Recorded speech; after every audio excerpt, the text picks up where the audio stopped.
नमस्कार। निशुल्क ज्योतिष परामर्श केंद्र में आप सबका स्वागत है। जैसे कि हमारी चर्चा 4 जून 2026 को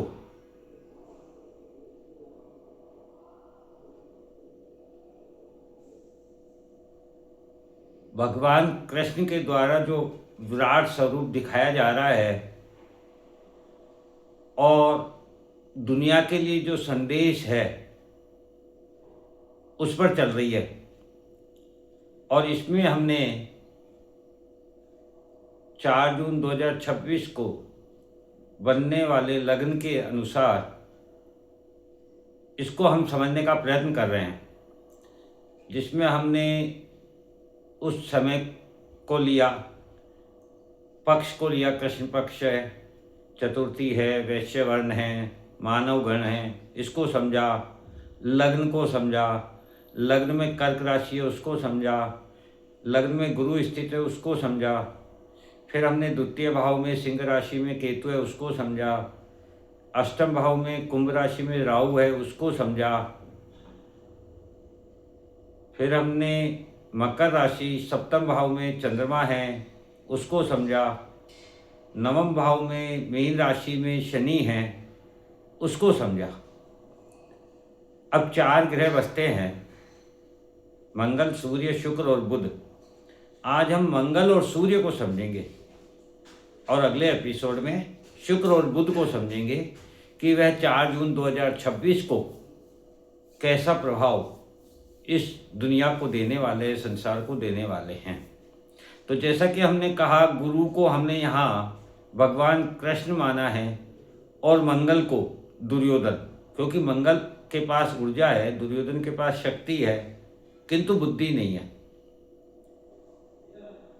तो आप देखेंगे कि सूर्य जो है वह पिता होता है, अर्थात इस कुंडली के अध्ययन में हमने सूर्य को धृतराष्ट्र माना है। तो आज हम दुर्योधन और धृतराष्ट्र को कैसा प्रभाव मिलने वाला है उसकी चर्चा करते हैं। तो आप देखेंगे कि मंगल 10वें भाव में मेष राशि में भरणी नक्षत्र में स्थित है 4 जून 2026 को। 10वें भाव को समझे तो 10वें भाव हमारे कर्म भाव का है। हम जीवन में क्या करेंगे, कैसे करेंगे, ये हमारा 10वें भाव बताता है। और वहाँ मेष राशि है। मेष राशि हमारी प्रारंभिक ऊर्जा है, नई शुरुआत है जीवन की। अग्नि तत्व की राशि होती है, इसका चर स्वभाव होता है। मेष राशि के स्वामी मंगल है। ये नए जन्म को दिखाती है, नई शुरुआत को दिखाती है। और मंगल ग्रह जो है वह अग्नि तत्व के हैं। ग्रहों में मंगल सेनापति हैं। 4 जून 2026 को हमने मंगल को दुर्योधन माना है। सेनापति का काम सीमाओं की सुरक्षा करना, मजबूत शरीर, संपूर्ण ऊर्जा से परिपूर्ण शरीर, नियम कानून की पालना कराना, लेकिन बुद्धि की कमी, ये मंगल ग्रह में देखने को मिलती है। कहते हैं जहाँ सरस्वती है, जहाँ विद्या है, जहाँ ज्ञान है, वहाँ ताकत, शक्ति की आवश्यकता नहीं है। और जहाँ शक्ति है वहाँ फिर ज्ञान नहीं है। यही मंगल की स्थिति है। मंगल 4 जून 2026 को भरणी नक्षत्र में है। भरणी नक्षत्र के स्वामी शुक्र हैं और इस नक्षत्र के देवता यम एवं योनि हैं।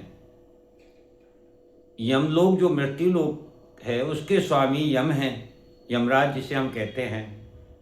और जीवन का जो परम सुख है या सृष्टि की जो वृद्धि का मार्ग है वह योनि है। आपने बुजुर्गों को कहते सुना होगा कि ना जाने कौन सी योनि में जन्म हुआ है। देव, मानव और राक्षस, ये 3 प्रकार की योनि होती है। अर्थात कुल देवकुल का है, राक्षस कुल का है, मानव कुल का है, योनि का अर्थ यहाँ कुल से है, संस्कार से है। कुल यानी परिवार। व्यक्ति एकाग्र होकर देवलोक प्राप्त कर सकता है। भरणी नक्षत्र में का जो गुण है वह है व्यक्ति एकाग्र होकर के देवलोक प्राप्त कर सकता है। संसार में आत्मा के आने का मार्ग योनि है, जो शरीर प्रदान करती है। एवं शरीर जब आत्मा का बोझ उठाने में असमर्थ हो जाता है तो आत्मा को ले जाने का कार्य यम करते हैं। यह भरणी नक्षत्र के अंतर्गत आता है। और जब तक आत्मा को पुनः शरीर प्राप्त नहीं होता तब तक आत्मा का पालन पोषण यमराज द्वारा किया जाता है, यम के द्वारा। और जब योनि मार्ग से आत्मा का प्रवेश होता है तब शरीर के प्राप्त होने तक उस आत्मा का पालन पोषण योनि के द्वारा किया जाता है। मंगल की यहां पर चौथी दृष्टि है गुरु पर। चौथी दृष्टि गुरु पर अर्थात ऊर्जा के द्वारा सुख प्राप्त करना, वह भी कैसा? शुद्ध पवित्र धर्म और ज्ञान के द्वारा। गुरु यहाँ भगवान कृष्ण है, अर्थात दुर्योधन की भगवान कृष्ण पर दृष्टि तो है क्योंकि वो अपना विराट स्वरूप दिखा रहे हैं।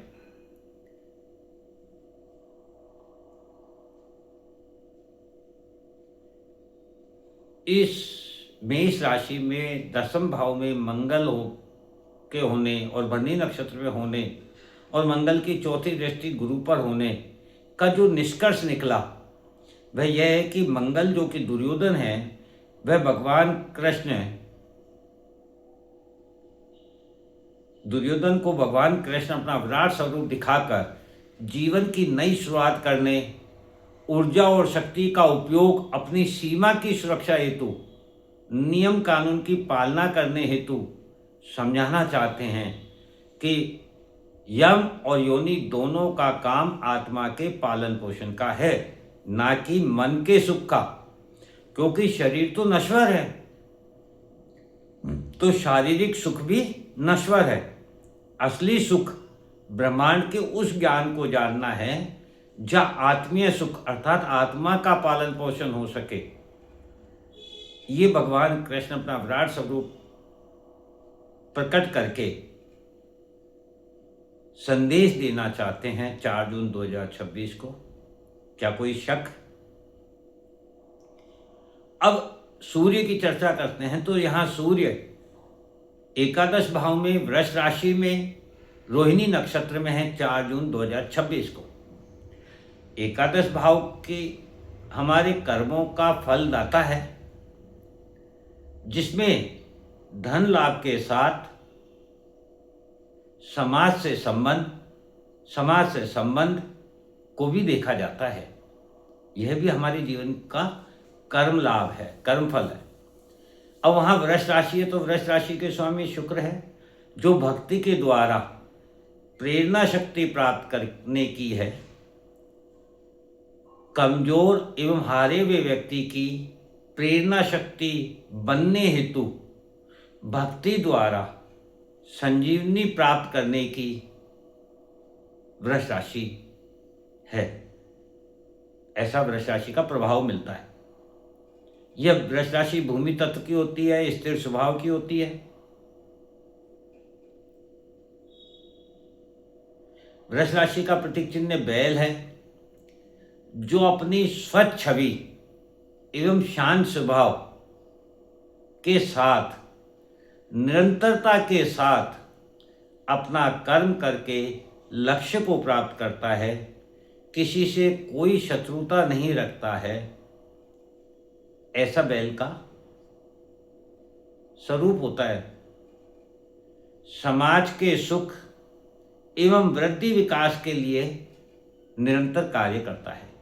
यह वृष राशि का प्रभाव हमें देखने को मिलता है। यहाँ सूर्य स्थित है। सूर्य ग्रहों में राजा है, जीवन में अथॉरिटी है, अधिकार है। सूर्य अग्नि तत्व का होता है। सूर्य स्थिर स्वभाव रखता है, सूर्य स्थिर होता है। धरती सूर्य का चक्कर लगाती है, सूर्य नहीं चक्कर लगाता है।